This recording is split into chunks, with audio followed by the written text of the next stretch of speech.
Hello guys, അപ്പം രാവിലെയും രാത്രിയും എപ്പോഴും ദോശയും ഇഡലി അതൊക്കെ കഴിച്ച് മടുക്കുന്നവർക്ക് ഈ ഒരു ഐറ്റം ഒന്ന് ട്രൈ ചെയ്ത് നോക്കണേ. നിറയെ പ്രോട്ടീൻ അടങ്ങിയിട്ടുള്ള ഒരു ഐറ്റമാണ്. ഒരു കപ്പ് എല്ലാം സമത്തിന് സമമാണ്. ഒരു കപ്പ് പയർ, ഒരു കപ്പ് ഉഴുന്ന്, ഒരു കപ്പ് കടല. ഡയറ്റ് എടുക്കുന്നവർക്കും കഴിക്കാൻ പറ്റിയ ഒരു അടിപൊളി ഐറ്റമാണേ. അപ്പം ആവശ്യത്തിന് വെള്ളം കൂടെ ഒഴിച്ച് ഒരു 5-6 മണിക്കൂറൊക്കെ കുതിർക്കാൻ വെച്ചാൽ മതിയാവും. അപ്പം ചിലവരൊക്കെ പയറിൽ മാത്രം ഉണ്ടാക്കുന്നത് കണ്ടിട്ടുണ്ട്. ഞാനൊന്ന് ഡിഫറെൻ്റ് ആയിരിക്കട്ടെ എന്നും പറഞ്ഞിട്ട് ഉഴുന്നും കടലയൊക്കെ കൂടെ ആഡ് ചെയ്യുന്നുണ്ട്. ഇതിപ്പോൾ കുതിർന്നിട്ടുണ്ട്.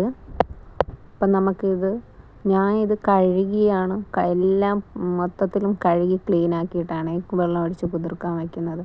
അപ്പം നമുക്ക് ആ വെള്ളം തന്നെ ഒഴിച്ച് നമുക്ക് അരച്ചെടുക്കാമല്ലോ. ഞാനിതിപ്പോൾ ട്രൈ ചെയ്യാൻ കാരണം കുറച്ച് വയറൊക്കെ ഒന്ന് ചാടിയിട്ടുണ്ട്. ചോറൊക്കെ കുറച്ച് കഴിപ്പ് ഓവറാണ്. അപ്പം രാത്രി വന്നിട്ട് നമുക്കിതൊന്ന് 2-3 ദോശ ഉണ്ടാക്കി തിന്നാൽ കുറച്ച് ഡയറ്റും കൂടെ ചെയ്യാമല്ലോ എന്ന് ഉദ്ദേശിച്ചിട്ടാണ് ഞാൻ ഇത് റെഡിയാക്കുന്നത്.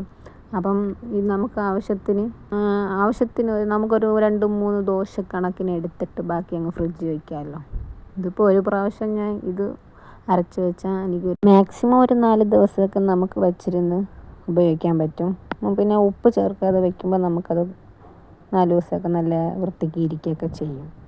അപ്പം നമുക്കിത് അരച്ചങ്ങ് നല്ല പേസ്റ്റായിട്ട് നല്ല രീതിയിൽ നമുക്കത് അരച്ചെടുക്കണം കേട്ടോ. ഇതുപോലെ നല്ല രീതിയിൽ അരച്ചെടുക്കണം. പിന്നെ ഈ ദോശയ്ക്കൊരു പ്രത്യേകത ഉണ്ട്. ചൂടോടെ ഉണ്ടാക്കി ആ സ്പോട്ടിൽ തന്നെ കഴിക്കണം. പിന്നെ കഴിച്ചാൽ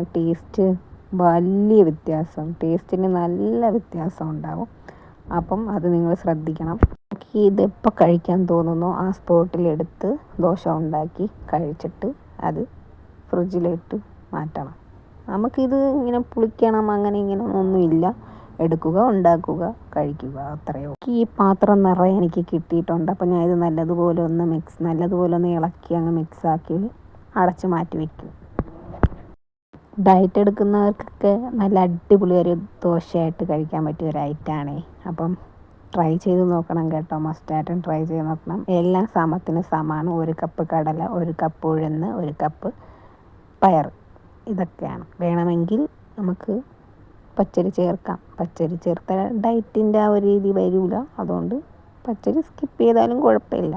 ഇപ്പം ഞാൻ നൈറ്റ് എനിക്ക് ആവശ്യത്തിന് ഒരു 3-4 ദോശയ്ക്ക് കണക്കാക്കിയിട്ട് ഞാൻ അല്പം ഉപ്പും ചേർത്ത് ഞാൻ മിക്സാക്കി എടുക്കും. ബാലൻസൊക്കെ ഞാൻ ഫ്രിഡ്ജിൽ പാക്ക് ചെയ്ത് കയറ്റിയിട്ടുണ്ട്. അപ്പം എൻ്റെ ആവശ്യത്തിന് ശ്രദ്ധിക്കണം. ഇത് നമ്മൾ ഉണ്ടാക്കുന്ന ആ സ്പോട്ടിൽ തന്നെ കഴിക്കണം. ആ സ്പോട്ടിൽ കഴിക്കാൻ അടിപൊളി ടേസ്റ്റാണ്. ആ സ്പോട്ടിൽ പിന്നെ കഴിച്ചാൽ ഒരു വഹയ്ക്ക് കൊള്ളൂല. അപ്പം നമുക്ക് ഉണ്ടാക്കുന്ന ആ സമയത്ത് തന്നെ കഴിക്കാൻ ശ്രദ്ധിക്കണം.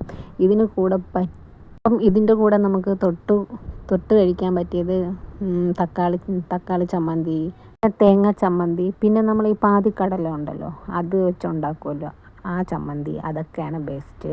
എനിക്ക് തോന്നുന്നു സാമ്പാറൊന്നും അത്ര വലിയ ടേസ്റ്റൊന്നും കൊടുക്കില്ല. പിന്നെ നമുക്ക് ഈ ദോശയിൽ കുറച്ച് നെയ്യ് വേണമെങ്കിൽ നെയ്യ് ഒഴിക്കാം. പിന്നെ എന്തെങ്കിലും ഓയിൽ ഒഴിക്കാം. ഈ ഓയിലൊക്കെ ഒഴിച്ചാൽ നമുക്ക് ഡയറ്റിന് പറ്റൂല കേട്ടോ. ഓയിലൊന്നും ഒഴിക്കാതെ ഉണ്ടാക്കി ഓയിലൊഴിച്ചാൽ കുറച്ച് ടേസ്റ്റ് കിട്ടും, അത്രയേ ഉള്ളൂ. അപ്പം ഞാനിതിൻ്റെ കൂടെ ഒരു അടിപൊളി ചട്നി ഉണ്ടാക്കി.